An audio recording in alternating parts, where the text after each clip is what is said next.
Hello guys, today in this video we will talk about how to cancel your CV-Lite subscription. So first of all, I want to tell you there is only one method by which you can cancel your subscription, that is like via online method. Okay, so in this method you need to, you can say like click on any search browser and you need to type like how to cancel subscription on CV-Lite, or you can say like how to cancel CV-Lite subscription. And once you get the results, you can see this is the option like over here.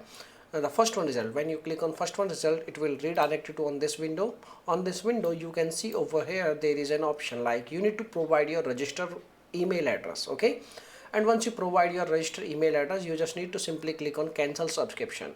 And once you click on cancel subscription, they will provide you a link. By using that link you can easily cancel your subscription, but make sure you should log in into your account. Without logging into your account, you should not cancel your subscription, or you are not able to cancel your subscription. Okay, and if you are facing any issue, you can also call with their customer support team. You can see the number and the time frame. In this time frame you can easily contact with their customer support team, and once you get connected, you need to tell them that you wish to cancel your subscription, and they will guide you and they will cancel your subscription after asking some kind of question related to your subscription. Okay, so this is the method by which you can cancel your CV-Lite subscription. So if you are facing any issue, you can make a comment. I will reply you very soon, and thanks for watching this video, my dear friends. Bye bye.